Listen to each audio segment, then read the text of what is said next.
안녕하세요. 원성도 TV를 찾아주셔서 감사합니다. 오늘은 바울의 일생 두 번째 중간기와 예수님 족보에 대한 이야기를 해보겠습니다. 지금 우리가 쓰는 성경 신구약은 한 권의 책으로 붙어 있죠. 그래서 구약의 마지막 장을 넘기면 바로 신약이 나와요. 이로 인해 독자들은 구약의 시대와 신약의 시대가 이렇게 서로 맞물려 있구나 이렇게 오해하기도 쉽습니다. 그러나 예루살렘이 바벨론에 망한 기원전 586년부터 예수님이 탄생한 기원 원년 사이에 414년의 시간이 있었어요. 이 시기를 중간기 혹은 암흑기 혹은 침묵기라고 하나, 이때 세상은 새벽에 생명체들이 밝은 낯을 준비하기 위해 바삐 움직이는 것처럼 많은 일들이 있었던 것입니다. 대표적인 일들이 바벨론에 끌려간 이스라엘 백성들은 그곳 바벨론 강가에서 종기 모여서 여호와 하나님을 노래하며 예배했어요. 그러다가 회당을 짓고 이전의 구약의 예배와는 많은 차이가 있는 예배를 드리기 시작합니다.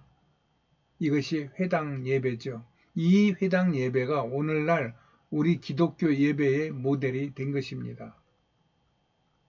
물론 이때 예수님도 이 회당에서 많은 복음 사역을 하셨죠. 이때 돌아온 이스라엘 백성들은 에스라의 회개 및 민족 정화 운동으로 오직 여호와 신앙에서 유대교 신앙을 탄생시키며 이 회당과 유대교가 새로운 이스라엘의 정체성을 갖게 된 것입니다. 이렇게 예루살렘으로 돌아온 포로, 또 기존의 유대교 지도자, 또 남아있던 자들, 또 로마와 헬라와 바사의 세력과 이합 집산,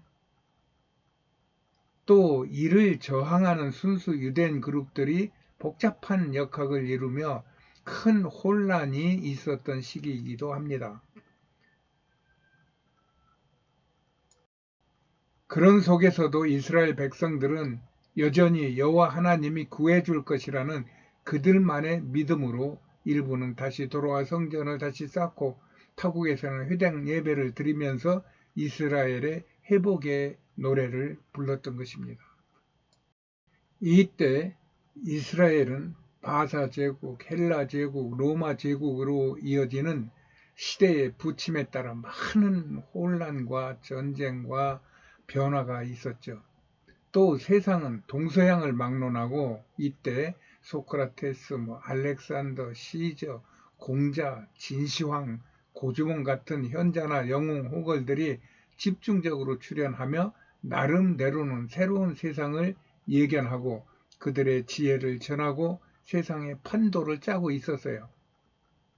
이때에 불교, 유교, 유대교, 조로아스터교 등이 제정되었고 또 새로운 철학이 대두되었는데 사도행전 17장 18절에 바울이 2차 선교 여행 시 아테네에서 변론할 때 있었던 그 에비구레오와 스토이고 철학들이 이에 속하기도 합니다.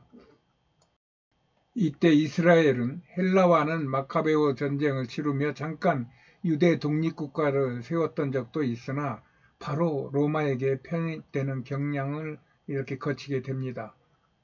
그러면서 이스라엘 안에서 자연스럽게 이런저런 분파가 형성이 되죠. 이들은 각각 자신들의 세력 강화 또는 헬라, 로마와의 관계, 자신들의 종교적 신념 등에 의하여 각자의 주장을 내세우며 서로 견제하기도 하고 협력하기도 하며 공동체를 이루어 나갑니다. 이들은 처음에 예수님의 말씀과 그의 행하심을 보며 반신반의하다가 예수님이 십자가에서 돌아가시는 것을 보고 예수님을 여호와 하나님이라고 참칭했다며 예수님을 죽이려는 데 힘을 모아 결국은 예수를 십자가에 달리게 했던 것입니다. 또 이때 형성된 헤브라이즘, 헬레니즘의 세계가 양분당한 채 지금까지 세상은 나뉘어 혼란을 겪고 있어요. 여기서 헤브라이즘이나 헬레니즘 모두 인본주의적 사고 체계라는 것입니다. 그리스 철학에 근거를 둔 헬레니즘은 말할 것도 없고, 유대교 근본주의자들의 삶을 보아도 그들 역시 종교적 열심을 강하게 보이는 인본주의라는 것입니다. 이에 반해 예수 그리스도를 알고 믿는 것만이 하나님 중심의 신본주의적 사고요 삶이라는 것입니다. 이로 인하여 지금 세상은 우리 기독교와 그 다음에 세상에서 하나로 통합된 모든 종교가 서로 대치하여 맞서고 있다는 것입니다. 또 이때 이집트의 알렉산드리아에서는 구약을 집대성하여 헬라어로 기록한 70인역 성경이 발간됩니다. 본래 구약 성경은 원본이 없어요.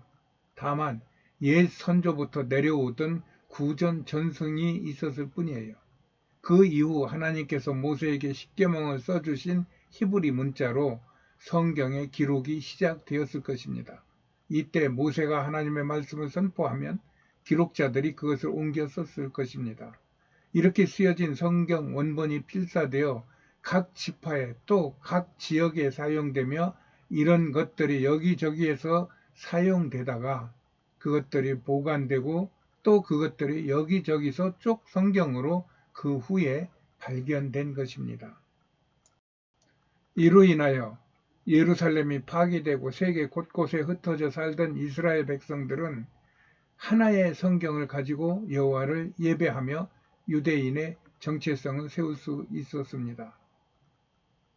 이 성경은 비록 헬라어로 쓰여져 있지만 그 당시에는 헬라어가 세계 공용어처럼 쓰여졌기 때문에 유대인들도 헬라어를 충분히 읽을 수 있었다는 이야기죠.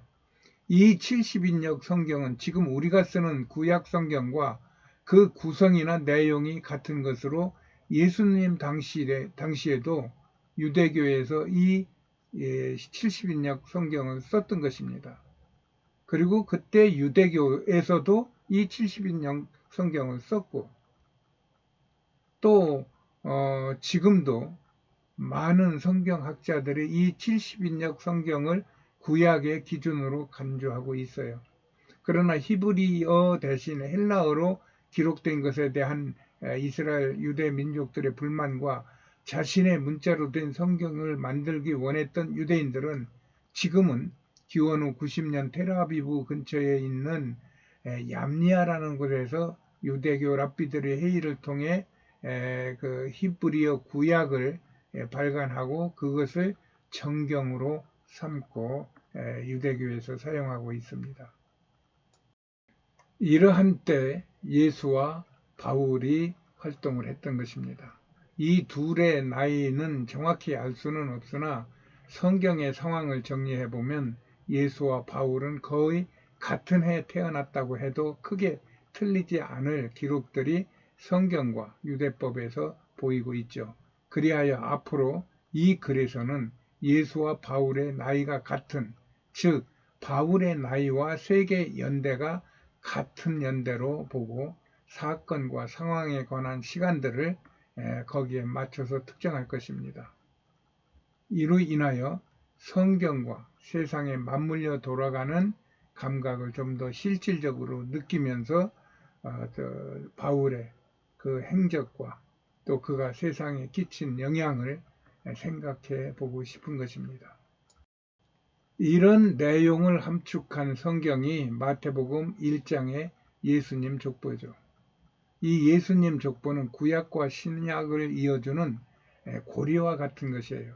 그러므로 그리스도인이 이 예수님의 족보에 대한 자기 이해가 있으면 신구약 성경을 균형 있게 볼 수 있고 앞으로의 이야기에서도 더욱 자신의 믿음과 또 입장을 거기에 같이 이입시키면서 좋은 그림을 그려나갈 수 있을 것입니다. 그러므로 이 마태복음 1장의 예수님 족보에 대한 인물들에 대하여 좀 더 세밀히 알아보는 것이 그리스도인들의 신앙을 균형 있게 맞춰가고 또 성경에 맞춰서 자기 신앙을 발전시켜 나가는데 좋은 그러한 자료가 될 것입니다. 오늘은 여기까지 하겠습니다. 안녕히 계세요.